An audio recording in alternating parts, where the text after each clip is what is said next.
Hi everyone, welcome to another of the Distress Oxide layering videos. Now this one we are talking about barn door. So barn door is a lovely, what I'd call a fire engine red. It's a really nice warm red, and we have so far created some absolutely stunning backgrounds. I'm going to show you those in more detail in a moment. You can catch up with the previous 3 videos over on my channel. There is a playlist for all of these videos, but essentially what we are doing is working through all of the Distress Oxide inks, and we are smooshing them, mixing them with other colours in the range to create the most amazing backgrounds. You can then die cut these backgrounds, you can then put them into journals, whatever you want to do with them. So let's take a look, as I say, at some of the previous backgrounds we've already made. So these are absolutely stunning, and each time you make one of these, even if you use the same colour inks, you're going to get a different result. But I really love these. So I think this one is my favourite. Probably this is my second favourite at the moment, and maybe this one with the teals is my third. I'm not sure, it does change depending on what project I'm doing. So you can go and, like I say, take a look at those, but today it's all about barn doors. So the first thing I'm going to do is smoosh this into some watercolour cardstock. All the details for the watercolour cardstock are down below. I will also link this mat too. So I got a pack of 2 off of Amazon, really nice and inexpensive, great for this technique. So I'm going to smoosh 2 of these strips so that the red is the first colour going down. You can see how beautiful and bright that is. And then I'm going to go ahead and start layering some second colours. So I'm going to dry these between each layer just to speed up the process, but you can of course let each layer air dry if you like. The reason I dry it is because if I go ahead and I keep layering without drying in between, we're not going to get so much of the layering of the texture and the colour. We're actually going to get more of a mix. So I want the texture to stand out between each layer. So now I'm going to use the excess and I'm going to go onto this one a second time. You'll see you'll have more texture, less coverage this time. And that's perfect. That's what we want because we've laid down the base colour and now we're going in with the texture. So again, I'm going to dry this off. You can see all those beautiful speckles coming through. I love the watermarks around each of the ink splats as well. It's just so beautiful. I will never tire of this technique. So now I'm going to repeat that exact same process with a second strip, and you'll see by me doing exactly the same how we always get different results. So I'm just going to clean up the excess on my mat now, ready to put a secondary colour down. And these are my 2 strips. As you can see, they are very similar, but of course the pattern in them is totally different. You can never get the same pattern twice. So the first colour I'm going to go in with is chipped sapphire. So I fancied a blue. We don't have many blues at the moment within the swatches we've made so far. So I thought, you know what, this might even make a nice purple. We'll see. Usually what happens is the top colour is often the more dominant colour, so I don't want to add too much of this because I really want the red to still show through, and it's always a bit of a guessing game how it's going to come out, whether it's going to go muddy. I can see some purples coming through. I'm just going to dry this now before I get it mixing too much.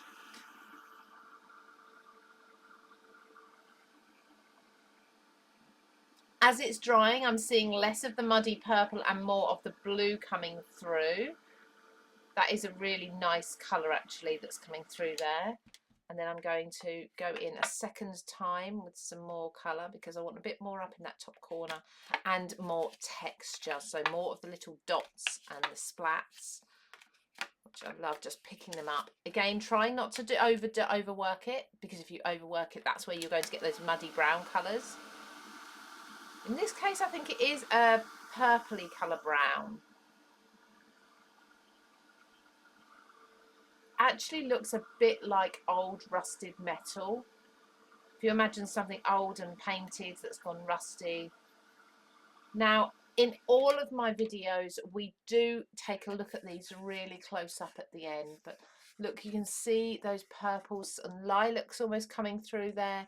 The blue isn't a strong blue. It has mixed with the red, but yeah, I really like that. Absolutely beautiful. So let's again now wipe this clean. Spritz a bit more water if you need to prevent any staining. And then let's pop this to the side and let's do a totally different mix. I'm going to go with cracked pistachio. Now, because I've got red and green, in general red and green would make a brown. And I don't want that to happen too much if I can help it. I really like the cracked pistachio to stay vibrant if we can. So I'm going to put this down, quite a bit of it, and I'm only going to spray a small amount of water. So, and just see, I've got a really, really big, if I just lift this up away from the light, I've got a really big smear of ink there, but we will just press that in and see what happens. Oh, I'm liking this very much. So we've got the bits where there was more water. Now where I'm pressing it again and again, I'm trying to avoid the rest. Oh, I do like this a lot. Okay, I'm just going to dry this off. So some of the cracked pistachio where I didn't add too much water has remained as the colour it should be, pretty much. Some of it has started to mix with the red where there was more water on it. And this has created this green colour. It's not a brown, it's definitely more of a green, a warm green. So I think I've got a little bit on there. I think I'm going to go over with just one more layer of the cracked pistachio because I didn't put much on there to start with, and just see if we can get a little more of that showing through. And there's nothing wrong if you're scared about that first layer being too watery. There's nothing wrong at all with lifting up your first layer with a scrap piece of paper and then going in for the second layer. Now you can see more here, that sort of mossy colour that's being created. Like I say, not a brown, not quite a brown, it's still a green. I'd say it's quite similar to sort of forest moss there. And now I can see some blues coming through in the pigment as well as it's drying. A strange but really lovely combination. I certainly wouldn't have imagined it quite looking like this when it was finished. I don't know what I imagined. That is beautiful. There's some stunning colours coming through. Again, we will look at both of these close up afterwards, but I do have a third combination. Now for the third combination, I switch things up a little bit, and I tend to put our focal colour, which in this case today is Barn Door. I tend to put this on last instead, and I'm going to be mixing 3 colours. I'm actually going very odd, but we shall see what happens.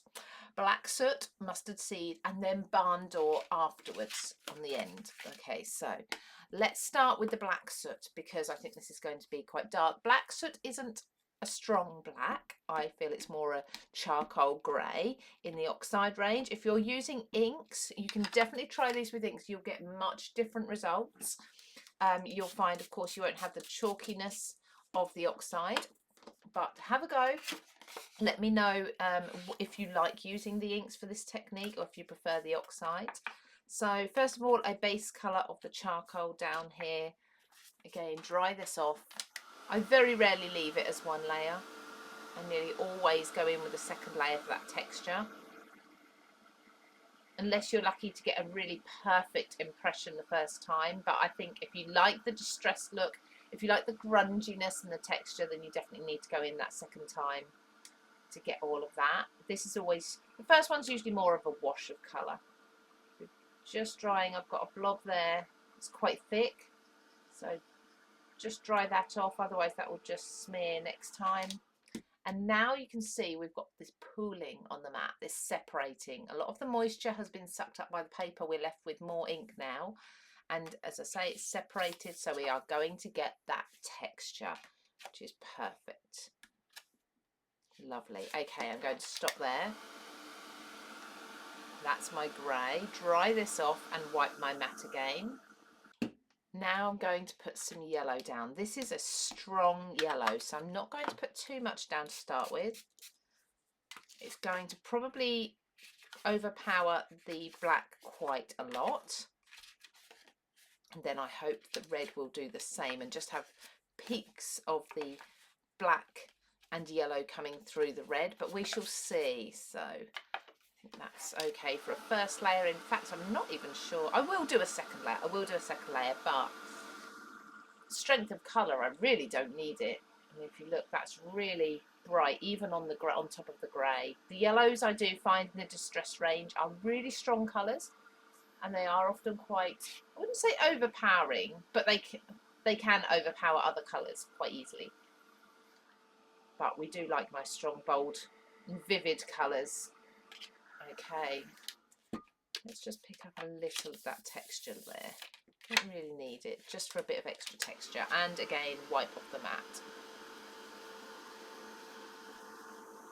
Be sure to get all of that colour off so it doesn't mix with the red when I put that down. There we go. Okay, now for our focal colour, which is the red. I'd love to hear in the comments if this series so far, we're only on the 4th video, but if this series so far has inspired you to smoosh and play with some colours and do some experimenting. It's a really fun way, if you're not sure about what project you'd like to make, to just have some fun and create some nice backgrounds or pattern paper without any pressure or stress to get anything perfect. Okay, so going in with the red over the top. I want this to be textured. I don't want it to be a full-on colour, but it's kind of what I'm getting, so I'm going to tap it off a little bit. But still, even so, I can really see still that black and that yellow coming through. Now there's a lot of red there, and I did want the red to be the dominant colour, and that's what I've got. In fact, that black is almost going purple at the top here, and the yellow has kind of got a green tinge to it as well. Let's get the texture in. So I knew this one would be a dark, deep red colour, because it's such a strong colour and it's going on top of everything else. So getting a bit more texture in there.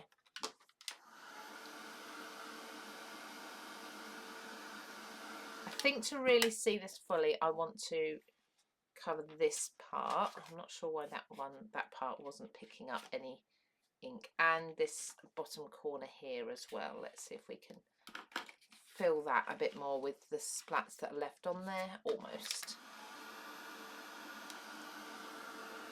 The texture in here is absolutely amazing. It does really, like I say, now remind me of a deep rust. A really deep rust. Absolutely beautiful.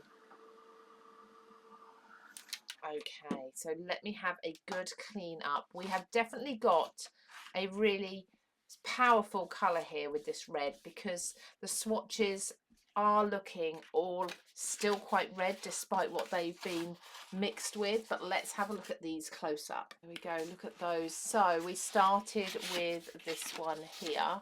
You can really see that almost a royal blue. It's chipped sapphire, so it's a little darker. It's got a bit of purple into it as well. Really stunning. Love that. Absolutely beautiful. Then we've got the salvage patina. Now I said I just loved the last one. I'm in love with this one as well. That green coming through, I really thought the green might mix to brown. I hoped it wouldn't, and definitely by keeping the salvage sorry, not the salvage patina, the cracked pistachio as dark as possible and as not too watered down, we've kept that colour over the top of the red.